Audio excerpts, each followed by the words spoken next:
सबसे पहले मैं आपको बता देता हूँ कि ये जो वीडियो है वो बहुपद का भाग सिखाने के ऊपर पूरे यूट्यूब पर सबसे सिंपल वीडियो है। अगर आप मैथ में कमज़ोर हैं और आपको ये टॉपिक समझ नहीं आता तो आप ये वीडियो पूरे देखिएगा और ध्यान से देखिएगा। मैं आपको बहुत ही सरल तरीके से बहुपद का भाग सिखा दूँगा। अगर आप ये वीडियो पूरा नहीं देखेंगे तो आप पूरा कॉन्सेप्ट नहीं सीख पाएंगे और जब भी आप बहुपद का भाग करेंगे तो आपसे कुछ ना कुछ गलती ज़रूर होगा।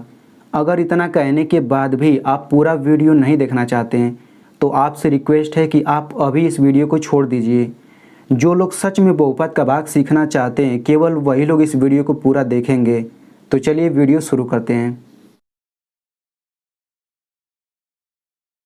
तो देखिए आपको ऐसे ही दो बहुपद दिया जाएगा। जैसे यहाँ पे बहुपद दिया गया है तो आपको इस बहुपद को इस बहुपद से भाग देना है। ठीक है, तो हम लोग क्या करेंगे, ये जो छोटा बहुपद है इसको यहाँ पे लिखेंगे, इसको यहाँ पे बीच में लिखेंगे। अब इसके बाद हम लोग इसका भाग करेंगे। तो देखिए अगर मैं इसका भाग डायरेक्ट बताने लग जाऊँ तो आप लोगों में से अधिकतर को समझ नहीं आएगा क्योंकि बेसिक रूल नहीं पता है। तो सबसे पहले हम लोग इसका बेसिक रूल समझेंगे। तो देखिए जो मैं रूल बताने जा रहा हूँ अगर आपको वो नहीं पता तो आप इसका भाग कभी भी नहीं कर पाएंगे, ठीक है ना। लेकिन जिसको वो रूल पता चल जाएगा तो कन्फर्म है कि वो भाग कर ले जाएगा, ठीक है ना। बहुत आसान है। तो चलिए सबसे पहले हम लोग रूल समझ लेते हैं। तो यहाँ पे देखिए 5 पर 2 घात अगर लिखा रहेगा तो इसका मतलब होता है कि 5 का 2 बार गुणा। 5 पे 3 घात लिखा है तो इसका मतलब होगा 5 का 3 बार गुणा। यानी कि जब भी हम लोग सवाल लगाएंगे तो अगर 5 पे 2 घात लिखा है तो हम लोग 5 का 2 बार गुणा करके लिख सकते हैं। 5 पर 3 घात लिखा है तो हम लोग 5 का 3 बार गुणा करके लिख सकते हैं, ठीक है। इसी तरह मान लेते हैं 4 पर 3 घात है तो 4 का 3 बार गुणा करके हम लोग लिख सकते हैं। इसका उल्टा भी सही है, यानी कि अगर 5 का 2 बार गुणा है तो हम लोग इसको 5 पर 2 घात लिख सकते हैं। 4 का 3 बार गुणा हुआ है तो हम लोग उसको 4 पर 3 घात ऐसे लिख सकते हैं, ठीक है ना। अब आगे बढ़ते हैं। अब x वाले के लिए बिल्कुल वही रूल है। अगर x पर 2 घात है तो हम लोग इसको लिख सकते हैं x का 2 बार गुणा। अगर x पर 3 घात है तो इसका मतलब होगा x का 3 बार गुणा। यानी कि x पर 3 घात है तो हम लोग उसको इतना लिख सकते हैं। और एक चीज़ और समझ लीजिए, अगर x पर 2 घात है तो इसको हम लोग x स्क्वायर पढ़ते हैं और x पर 3 घात है तो इसको x क्यूब पढ़ते हैं, ठीक ना। यानी कि जब भी मैं x स्क्वायर बोलूँगा तो आप समझिएगा x पर 2 घात, जब भी मैं x क्यूब बोलूँगा तो आप समझिएगा x पर 3 घात। x पर 4 घात है तो हम लोग x का 4 बार गुणा करके लिख सकते हैं। इसका उल्टा भी सही है। अगर x का 2 बार गुणा हुआ है तो हम लोग x पर 2 घात लिख सकते हैं। x का 3 बार गुणा हुआ है तो x पर 3 घात लिख सकते हैं। x का 4 बार गुणा हुआ है तो हम लोग इतना लिख सकते हैं, ठीक ना। अब इस रूल को समझने से पहले आप लोग मेरी बात को ध्यान से समझिएगा कि जब भी कोई संख्या हो और उस संख्या के तुरंत बाद x आ जाए और दोनों के बीच में कोई चिन्ह ना रहे तो हमेशा उनके बीच में गुणा का चिन्ह होता है, ठीक ना। जैसे एक बार मेरी बातों को फिर से सुन लीजिए। जब भी कोई संख्या आए और उसके बाद x आ जाए और उन दोनों के बीच में कोई भी चिन्ह अगर ना रहे तो हमेशा गुणा का चिन्ह होता है। जैसे यहाँ पे देखिए, यहाँ पे 3 संख्या है और उसके बाद x आया है और दोनों के बीच में ना तो प्लस का चिन्ह है, ना तो माइनस का, ना तो गुणा, ना तो भाग, कोई चिन्ह नहीं है तो हमेशा गुणा का चिन्ह होगा। मतलब 3x को हम 3 गुणा x लिखेंगे। और देखिए यहाँ पे -2 संख्या है और x आ गया है, बीच में कोई चिन्ह नहीं तो गुणा का चिन्ह होगा, यानी -2x को इतना लिख सकते हैं, ठीक है। अब इसको देख लेते हैं। तो देखिए -4 संख्या हो गया और उसके बाद यहाँ पे देखिए x आया है। अब घात कुछ भी हो सकता है लेकिन संख्या के बाद x तो आया है ना और बीच में कोई चिन्ह नहीं है तो गुणा का चिन्ह होगा। तो इसको हम लोग इतना लिख सकते हैं, -4 गुणा x स्क्वायर। अब देखिए x पर 2 घात लिखा है तो हम लोग x का 2 बार गुणा करके लिख सकते हैं। इसका मतलब क्या हुआ कि अगर -4x स्क्वायर आ गया है तो इसको हम इतना डायरेक्ट लिख सकते हैं, ठीक ना। ठीक है, अगर 2x पर क्यूब है तो इसको लिख सकते हैं। देखिए बीच में गुणा का चिन्ह हो जाएगा क्योंकि कोई भी चिन्ह नहीं है तो 2 गुणा x क्यूब हो जाएगा। इसको हम इतना लिख सकते हैं, 2 गुणा x का 3 बार गुणा। यानी कि जब भी हम लोग सवाल लगाएंगे अगर इतना आ गया है तो हम लोग चाहें तो इसको इतना लिख सकते हैं डायरेक्ट, ठीक है। अब हम लोग चिन्हों का नियम समझ लेते हैं। तो देखिए जब भी प्लस प्लस चिन्ह का गुणा करेंगे तो प्लस आता है, प्लस का चिन्ह आएगा। जब भी माइनस माइनस का गुणा करेंगे तो प्लस का चिन्ह आता है, प्लस माइनस का गुणा करेंगे माइनस आता है और माइनस प्लस का गुणा करेंगे तो माइनस आता है, ठीक है। अब देखिए मान लीजिए आपको x का x क्यूब में गुणा करना है तो कितना आएगा। तो देखिए x को वैसे ही लिखेंगे और गुणा वैसे लिखेंगे। x पर 3 घात तो लिख सकते हैं x गुणा x। अब देखिए यहाँ पे x का 4 बार गुणा है तो इसको x पर 4 घात लिख सकते हैं ना। मतलब क्या हुआ कि अगर इन दोनों का गुणा करेंगे तो डायरेक्ट हम x पर 4 घात लिख सकते हैं। मतलब इन दोनों का गुणा करके इतना लिख सकते हैं। उसी तरह से x और x पर 2 घात है तो इसका गुणा करेंगे तो x पर 3 घात आएगा। चलिए अब हम लोग यहाँ पे इसको समझ लेते हैं। तो देखिए अगर आपको प्लस 2x का गुणा करना हो माइनस 4x³ में तो क्या आएगा। तो देखिए तो सबसे पहले हम लोग चिन्हों का गुणा करते हैं, फिर संख्याओं का गुणा करते हैं, फिर x का गुणा करते हैं। तो देखिए प्लस माइनस का गुणा करेंगे तो माइनस आएगा, और उसके बाद संख्या का गुणा करते हैं तो 2 और 4 का गुणा करेंगे 8 आ जाएगा। x और x³ का गुणा करेंगे तो x पर 4 घात, मतलब इन दोनों का गुणा करेंगे तो डायरेक्ट इतना हम लोग लिख सकते हैं, ठीक है ना। अब यहाँ पे देखिए 2 और संख्या x आ गया तो इनके बीच में गुणा होगा, यहाँ पर भी गुणा होगा, तो सभी का गुणा इसीलिए तो हम लोग गुणा कर रहे हैं, ठीक ना। अब देखिए अगर हम लोग इन दोनों का गुणा करेंगे तो क्या आएगा। तो सबसे पहले चिन्हों का गुणा करेंगे तो माइनस माइनस का गुणा करेंगे तो प्लस आ जाएगा, फिर संख्या का गुणा करिए तो यहाँ पे संख्या नहीं यहाँ पे तो केवल 2 ही लिख लीजिए। x और x² का गुणा करेंगे तो x³ आ जाएगा, ठीक है। अब इन दोनों का गुणा कर लेते हैं। तो देखिए चिन्हों का गुणा करेंगे तो केवल एक ही चिन्ह है तो माइनस लिख लीजिए। अब संख्याओं का गुणा करेंगे तो केवल एक ही संख्या है तो 3 लिख लीजिए। अब x² का गुणा करेंगे तो x³ आ गया, ठीक ना, यानी इन दोनों का गुणा करके इतना आ जाएगा। अब यहाँ पे इन दोनों का गुणा कर लेते हैं तो x और 4x² का गुणा करेंगे तो सबसे पहले चिन्हों का गुणा करेंगे, चिन्ह नहीं है, फिर संख्याओं का गुणा करेंगे तो संख्या नहीं है तो केवल 4 आ जाएगा। अब x² का गुणा करेंगे तो x³ आ गया, तो हम लोग x और 4x² का गुणा करेंगे तो 4x³ आ जाएगा। अब इन दोनों का गुणा कर लेते हैं तो इन दोनों का गुणा करेंगे तो देखिए माइनस हो जाएगा, 2 हो जाएगा और x³ हो जाएगा। इन दोनों का गुणा करेंगे तो सबसे पहले चिन्हों का गुणा करेंगे तो माइनस माइनस प्लस हो गया, फिर 2 3 6x² आ जाएगा, ठीक है ना। तो आई होप आपको समझ आ गया होगा। अब हम लोग यहाँ पे एक चीज़ और समझ लेते हैं। तो देखिए इसको थोड़ा ध्यान से समझिएगा, ठीक ना। जैसे मान लीजिए यहाँ पे आ गया है 6x और यहाँ पे आ गया है 6x, दोनों सेम चीज़ है। अगर इसके बीच में मैं माइनस लगा दूँ और कहूँ इसको हल करके क्या आएगा तो आप लोग क्या कहेंगे 0, ठीक ना। और वैसे ही अगर मैं 6x ले लूँ 6x ले लूँ, इसके पहले प्लस का चिन्ह लगा दूँ यहाँ पे माइनस, अब मैं पूछूँ कि इसको हल करके क्या आएगा तो आप बताएंगे 0। फिर मैं 6x लूँ, फिर मैं 6x लूँ, यहाँ पे माइनस लगाऊँ यहाँ पे प्लस, फिर मैं हल करके पूछूँ तो क्या आएगा तो 0 आएगा, ठीक ना। अब इसी तरह से हम लोग यहाँ पे देख लेते हैं। मान लीजिए कि x पर 4 घात आ गया और x पर 4 घात, बीच में माइनस है तो क्या आ जाएगा 0 आ जाएगा। x पर 4 घात लिया, x पर 4 घात लिया, मतलब दोनों सेम चीज़ है। इसके पहले प्लस लगा, इसके पहले माइनस, तो क्या आएगा 0 आएगा। x पर 4 घात लिया, x पर 4 घात, यहाँ पे माइनस यहाँ पे प्लस, तो हल करके क्या आएगा 0 आएगा। यानी कि यहाँ से एक रूल समझ लीजिए, कभी भी दो सेम चीज़ अगर आए और एक के पहले प्लस रहे दूसरे के पहले माइनस, या फिर पहले के पहले माइनस रहे और दूसरे के पहले प्लस रहे तो हमेशा 0 आता है। आप देख सकते हैं कि 6x दोनों सेम चीज़ है और चिन्ह अलग अलग है, माइनस प्लस है तो 0 आ गया है। इसी तरह से संख्या में भी हो जाएगा। जैसे मान लीजिए 6 ले लिए, माइनस लगा दिया तो 0 आ जाएगा, और 6 ले लिया प्लस माइनस किया तो 0 आ गया, 6 लिया माइनस प्लस लिया तो भी 0 आ गया, ठीक है। तो इतना पता होना चाहिए। तो चलिए अब हम लोग भाग सीखते हैं। आई होप आपको समझ आ गया होगा बेसिक। तो देखिए हमें यहाँ पे x-2 से इस पूरे में भाग देना है। तो पूरे में भाग देने से पहले हमें इन दोनों का पहला पद लेना है, ठीक ना। तो इसका पहला पद ये है, इसका पहला पद ये, तो पहले पद में सबसे पहले भाग देंगे। तो यहाँ पे x पर 4 घात ऊपर लिखिए और ये x नीचे, ऐसे ही भाग होता है ना।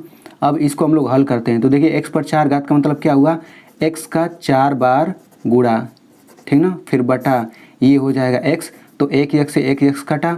अब देखिए x का 3 बार गुणा हुआ तो कितना आ जाएगा, ये आ जाएगा x का क्यूब, ठीक ना। तो ये आपको कहाँ लिखना है, ये आपको यहाँ पे लिख लेना है। अब आपको क्या करना है, सिंपल मैं आपको बता दूँ, ये x³ जो है ना इसका आपको इन दोनों में गुणा कर देना है, ठीक है। तो हम लोग गुणा करते हैं। तो यहाँ पे लिख लीजिए x³ और यहाँ पे गुणा लिखिए और यहाँ पे x-2 जो है यहाँ पे लिख लीजिए। तो अब आप गुणा करिए। तो सबसे पहले क्या करेंगे, इसका x³ का पहले पद में गुणा करेंगे तो कितना आ जाएगा, x पर 4 घात आ जाएगा। अब आपको x³ का इसमें गुणा करना है तो गुणा करेंगे तो 2x³ आ जाएगा, और इसके पहले कोई चिन्ह नहीं है, इसके पहले माइनस है यानी कि माइनस का चिन्ह आएगा। तो गुणा करके ये जो है ना, हम लोग इस पूरे को इसके जस्ट नीचे लिखेंगे। तो लिख लीजिए यहाँ पे हो जाएगा x पर 4 घात और ये हो जाएगा -2x³। फिर आपको लकीर ऐसे खींच लेना है, कहाँ तक, एकदम यहाँ तक खींचना है, ठीक ना। अब देखिए इसके पहले कोई चिन्ह नहीं है तो हम लोग प्लस का चिन्ह मान लेते हैं यहाँ पे। तो प्लस से ये माइनस हो जाएगा, ये माइनस है तो प्लस हो जाएगा, मतलब चिन्ह बदल जाता है। तो ये पहला वाला हमेशा कट जाता है। क्यों कटता है अभी मैं आपको हल करके बता देता हूँ। तो देखिए यहाँ पे इन दोनों को हल करके जो आएगा वो नीचे लिखते हैं। तो इसको हल करिए तो ये हो जाएगा x पर 4 घात और ये अब माइनस वाला चिन्ह लेंगे, नीचे वाला चिन्ह, तो ये हो जाएगा -x पर 4 घात, और ये हल करके कितना आता है 0 आता है। तो हम लोग जब जीरो आता है ना, जीरो का मतलब कुछ नहीं, तो हम लोग यहाँ पे कुछ नहीं लिखते हैं, या फिर कभी कभी ऐसे हम लोग ऐसे इसको काट भी देते हैं। लेकिन आप लोग ऐसे छोड़ दीजिए, कुछ मत करिए, इसको ना तो काटिए ना इसके नीचे कुछ लिखिए, ये हमेशा समझिए गायब हो जाता है। तो अब क्या करेंगे, अब इसको हल करके इसके नीचे लिखेंगे। तो इसको हल करिए तो -5x³ है ना, पूरा चिन्ह सहित लीजिएगा आप लोग। तो -5x³ हो गया, ये कितना हो जाएगा +2x³, तो ये हो जाएगा +2x³। तो इसको हल करिए तो क्या आएगा, तो देखिए इसको हल करना आपको आना चाहिए। तो देखिए x³, तो यहाँ पे x³ लिख लीजिए। अब देखिए इसके पहले -5 है, इसके पहले +2 है, तो ये हल करके क्या आता है, ये हल करने पर आएगा आपका -3। अभी मैं बता देता हूँ कैसे आता है। तो यहाँ पे एक रूल समझ लीजिए, आपको समझ आ जाएगा। माइनस प्लस रहेगा तो क्या करते हैं, घटाते हैं, ठीक ना। थोड़ा सा समझ लीजिए, देखिए अगर यहाँ पे इसको हल करना रहे तो माइनस प्लस का चिन्ह रहेगा तो क्या करते हैं, घटाते हैं। तो घटाने के लिए बड़ी में से छोटी घटाइए, तो 8 में से 2 घटाएंगे 6 आ गया।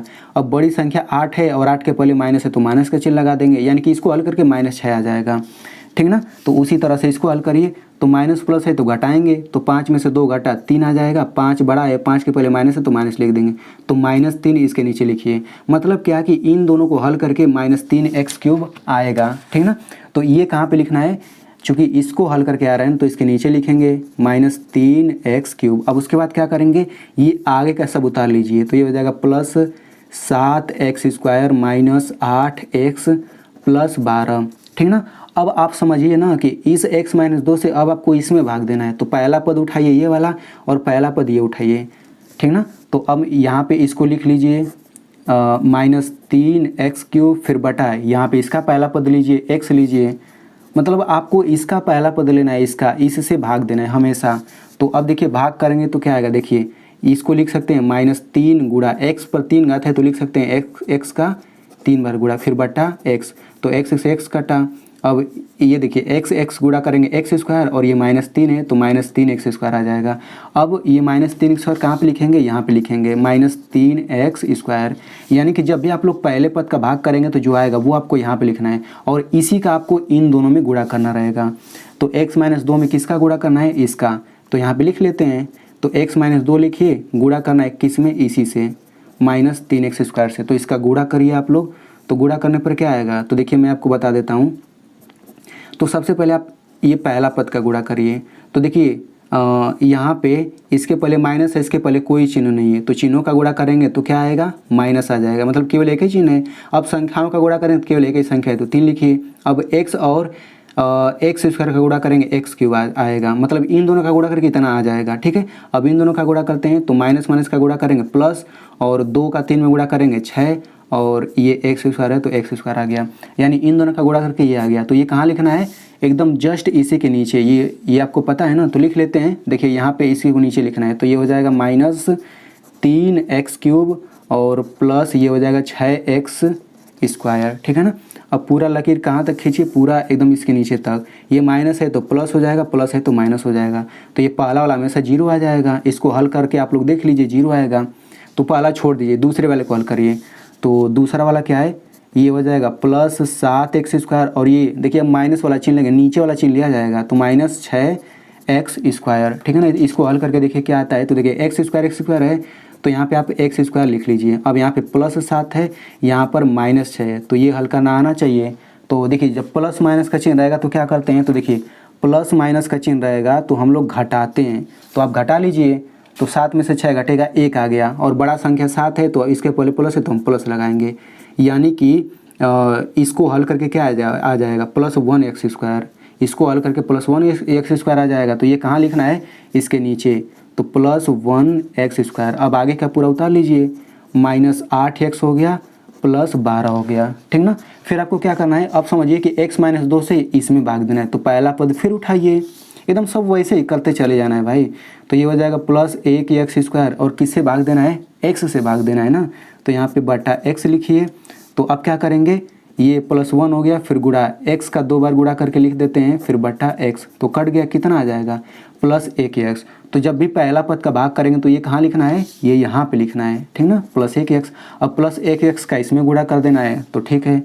तो ये हो जाएगा +1x, और गुणा किस में गुणा करना है, x-2 में, तो गुणा करके क्या आ जाएगा, तो आप गुणा करेंगे तो देखिए क्या आएगा, यहाँ पे सबसे पहले इन दोनों का गुणा करेंगे तो क्या आ जाएगा प्लस 1x² और इसका इसमें गुणा करेंगे तो क्या आ जाएगा -2x आ जाएगा। तो ये कहाँ लिखना है, एकदम इसी के नीचे लिख देना है, तो लिख देते हैं।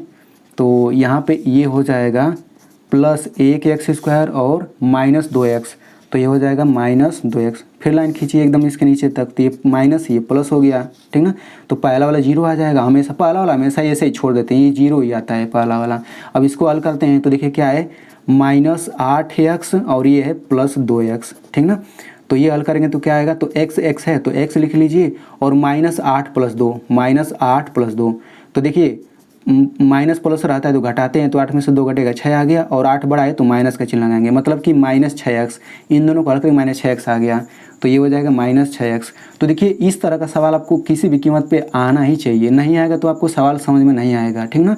तो अगर आपको समझ आ गया इस तरह का हल करना तब तो अच्छी बात है, अगर नहीं आया है तो इस पर मैंने एक डेडिकेटेड वीडियो बनाया डिटेल में, तो उसका लिंक मैं यहाँ पे ऊपर दे दूँगा या फिर वीडियो के डिस्क्रिप्शन में दे दूँगा, तो आपको समझ नहीं आया तो देख लीजिएगा उसे। तो -6x लिख लिए, फिर अगला पद उतारिए ये। अब आपको x - 2 से अब आपको इसी में भाग देना है, तो फिर पहला पद उठाइए भाई, एकदम सब कुछ वैसे ही है। -6x लीजिए, फिर बटा ये x, तो -6x का मतलब हो गया -6 गुणा x बटे x, तो x से x कटा कितना आ जाएगा -6। तो ये कहाँ लिखना है, पहला पद का भाग दिए तो ये यहाँ पे लिखेंगे ना, -6 यहाँ पे लिखिए, ठीक ना। फिर -6 का गुणा करना है किसमें, x - 2 में, यानी कि इसमें। तो गुणा करेंगे तो क्या आएगा, यहाँ पे गुणा कर लेते हैं, तो -6x और +12, तो इसके नीचे लिखिए -6x और ये +12, चिन्ह बदल दीजिए, तो ये माइनस है तो प्लस हो जाएगा, प्लस है तो माइनस, ये पहला वाला 0 आ जाएगा, दूसरा वाला भी 0 आ जाएगा। देखिए दूसरा वाला क्या है, दूसरा वाला ये +12 और ये -12, तो देख सकते हैं दोनों सेम चीज़ है, प्लस माइनस है तो 0 आ जाएगा, यानी कि ये भी 0 ये भी 0, तो हम केवल एक 0 लिख लेते हैं। तो यहाँ पे अंत में या तो 0 आ जाए तब भाग खत्म हो जाता है, या फिर सिंपल सा तरीका है कि अगर यहाँ पे 2 पद है तो यहाँ पे 2 पद अगर है ना, तो और नीचे यहाँ पे अगर कोई एक पद आ जाता है तब भी समझिए कि भाग खत्म हो गया है। जैसे यहाँ पे आप इसको समझ लीजिए, यहाँ पे देखिए x - 1 से भाग दिया गया है इसमें, तो यहाँ पे 2 पद है और यहाँ पे एक पद आ गया है, तो समझिए कि भाग खत्म हो गया, अब आपको नहीं देना है। उसी तरह से देखिए यहाँ पे 2 पद है तो भाग करने पर यहाँ पे एक पद आ गया, एक संख्या आ गया, तो भाग खत्म हो गया है। इसको मैं इसलिए भी दिखा रहा हूँ क्योंकि भाग करने के ये भी तरीका, देखिए ऐसे भी लाइन खींच के आप भाग दे सकते हैं, दोनों ही तरीके से आप कर सकते हैं। तो आई होप आपको समझ आ गया होगा। अब हम लोग यहाँ पे एक चीज़ और समझ लेते हैं। तो देखिए जब भी हम लोग बहुपद का भाग करेंगे, चाहे संख्याओं का ही भाग करते हैं, अगर बहुपद का भाग करेंगे तो देखिए यहाँ पे कोई बहुपद रहेगा, बीच में बहुपद रहेगा, यहाँ पर भी बहुपद आएगा, नीचे कोई बहुपद मतलब संख्या आएगा चाहे बहुपद आएगा, तो यहाँ पे जो आता है इसको बोलते हैं भाजक बोलते हैं, यानी कि डिवाइज़र इंग्लिश में। यहाँ पे बीच वाले को बोलते हैं भाज्य यानी कि डिविडेंड, और यहाँ पे जो रहता है उसको बोलते हैं भागफल यानी कि कोसेंट, और जो नीचे आता है उसको बोलते हैं शेषफल यानी कि रिमाइंडर, ठीक है ना। तो आपको ये पता रहना चाहिए।